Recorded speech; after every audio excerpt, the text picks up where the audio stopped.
За сайн байна найзуудаа. Энэ удаагийн сэдвээр анаболик стероидын сөрөг нөлөө гэсэн сэдв орж ийн. Фитнес хичээлэгч болон энгийн хүмүүсийн дунд маш олон цуу яриануд байдаг. Анаболик стероидыг хортоо нэг бол огт хоргүй гэх мэт эдгээр цуу яриа болон үлгэр домгуудын үнийн эсхийг тайлах болно. Ингээд та бүхэн анхааралтай үзээрэй гэж хэлье. За ингээд хүн стероид хэрэглэж эхлэв гэж бодъё. Гаднаас тарьсан стероид булчинд ороод баг багаар цуснд шимэгдэж эхэлнэ. За жишээлх юм бол тестостерон тарьсан бай гэж бодъё. За энэ үед цуснд дахь тестостерон өндөр болоод ирнэ. Энийг бол гипоталамус мэдрээд эхэлдэг. Гипоталамус хүний биеийг төв мэдрэлийн системээс мэдээлэл аван тэнцвэртэй буюу гомеостаз хэлбэрт байлгадаг хоёр тархины гол байрладаг маш чухал эрхтэй юм. Гипоталамусыг хүний дааврын удирдлагын төв гэж хэлж болно. Жишээлх юм бол таны дааврын системийн тэнцвэрт байдлыг хадгалах, биеийн температурыг хэвийн хэмжээнд барих, бэлгийн дур хүсэл, унтах сэрэх болон циркадын хэмнэлийг бариулах үүргийг гипоталамус хариуцдаг гэж хэлж болно. За ингээд гаднаас ямар ч төрлийн стероид ороод ирэхээр гипоталамус тестостерон ихсэж гин гэж ойлгоно. Бүх дааврыг тэнцвэрт байдалд байлгахыг хичээдэг энэ удирдлагын төв аль нэг даавар өндөр болоод ирэхээр ямар шийдвэр гаргах вэ? Мэдээж тестостероныг буулгах шийдвэр гаргана. Ингээд гипоталамус гипофиз тестостерон үйлдвэрлэх релизинг гормонуудыг дамжуулахаа болдог. Тэгэхээр стероид хэрэглэхээр өөрийн тестостерон дарангуулагддаг. За энэ бол нэгдэх сөрөг нөлөө стероид хэрэглэсэн хүн болгонд зайлшгүй тохиолддог сөрөг нөлөө юм аа. Зарим нь одоо хоёр дахь сөрөг нөлөөний талаар ярив. Цуснд дахь тестостерон маш өндөр тунтай болоод ирэхлээр тестостерон эстрадиол буюу эм гормон руу хувирдаг. За энэ процессыг ароматчих процесс гэдэг. За ингээд цуснд дахь эм гормон маш өндөр тунтай болоод ирэхлээр нөгөө сөрөг нөлөөнүүд ажиглагдаж эхэлнэ. За энэхүү сөрөг нөлөөнүүдийг бол хүн болгон сайн мэдэх бах. Гинекомастия буюу хөхний толгой ургах, мөн эстрадиол ус их татдаг учраас цусны даралт ихснэ. За энэхүү сөрөг нөлөөнүүд бол бас хүн болгонд бол тохиолдохгүй, биеийн онцлог болон дооц хэмжээнээс шууд хамаарна. 3 дахь сөрөг нөлөө тестостерон өндөр үед арьсны тосны булчирхай идэвхжиж эхэлдэг. За энэ юу гэсэн үг вэ гэхээр арьс илүү тослог болно гэсэн. За ингээд арьс тослогдоод ирэхлээр нөгөө арьсны гадаргуу дээр амьдардаг бактериудад үржиж өсөж төлжих тааламжтай нөхцөл үүснэ гэсэн. Ингээд бактериуд үржээд эхлэхлээр нөгөө батхнууд гараад эхэлнэ. За энэ батхтаа бол өсвөр нас туулсан хүн болгон дайралтсан байх. За өсвөр насных нь тестостерон маш өндөр байдаг учраас батг гардаг.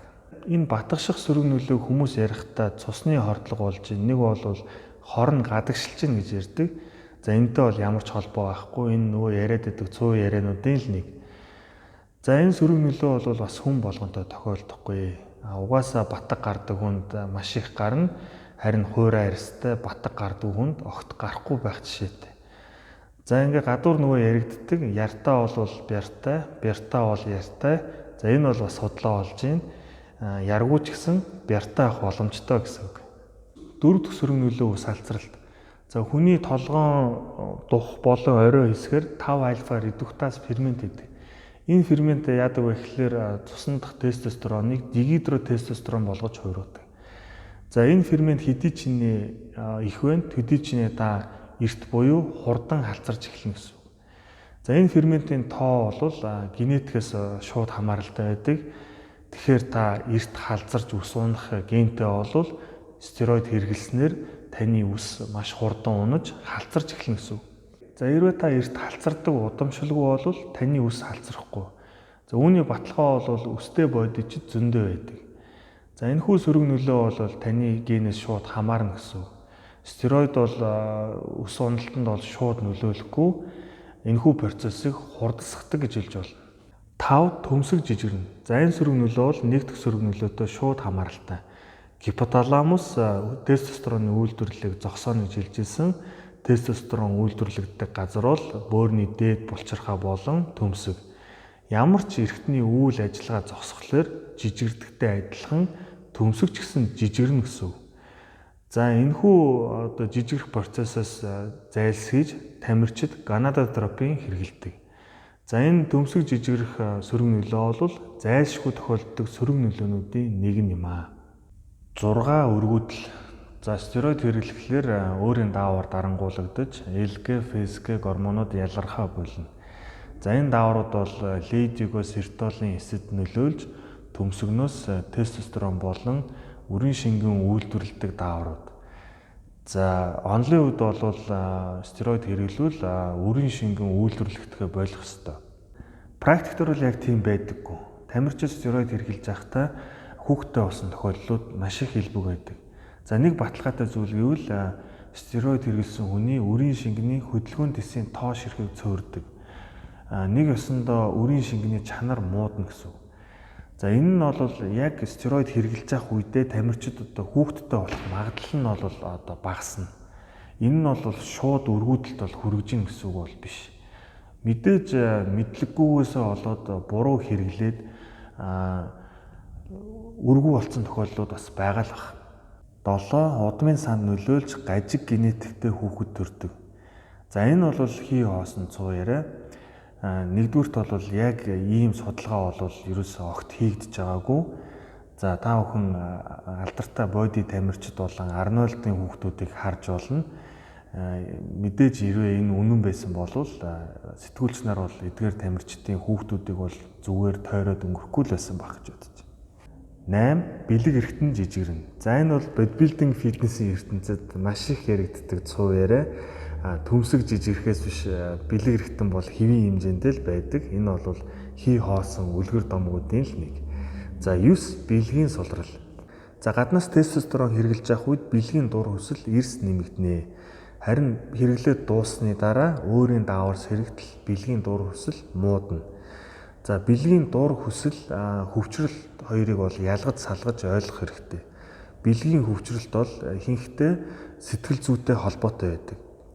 Зарим тохиолдолд бол мэдээж буруу хэрэглэснээсээ болоод бэлгийн дур хүсэл буюу либидо муудсан тохиолдлууд бас байдаг.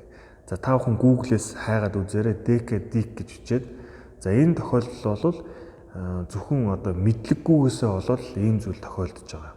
За энэ бэлгийн сулрал, өргүүдэл, гажиг генетикийн талаар нэг юм хэлчихье. Тэгэхээр хүн төрөлхтөн болон амьтаа бүхний гол зорилго бол мөнх амьдрах. Яаж мөнх амьдрах вэ гэвэл үр удмаа үлдээж өөрийн генетиket дамжуулж. Секс бол хүний амьдралаас авч болох хамгийн дээд таашаалуудын нэг. Тэгээд та боддоо хүмүүс өөрсдөө нэг муу булчингийн төлөө, медалийн төлөө гол зорилгоо алдаж өөрсдөө сайн дураар тайган болох уу? Ямар ч тэнэг хүн ийм зүйл хийхгүй байх гэж бодож байна. 10. Муу холестерины түвшин нэмэгдүүлж цус өтгөрүүлнэ. За энэ бол зайлшгүй тохиолдно. За энэхүү 10 дахь сөрөг нөлөө бол бусад сөрөг нөлөөнүүдийг бодвол хамгийн аюултай. За энд л гол анхаарлаа хандуулах хэрэгтэй. За бусд нь бол эргээд хэвийн болох боломжтой шүү. Энэ сөрөг нөлөөний тухай бүхэл бүтэн бичлэг байгаа. Боди тамирчид юунаас олж өгдөг вэ гэдээ хайгаад үзээрэй. Хэрвээ үзег бол заавал үзэх хэрэгтэй гэж бодож байна.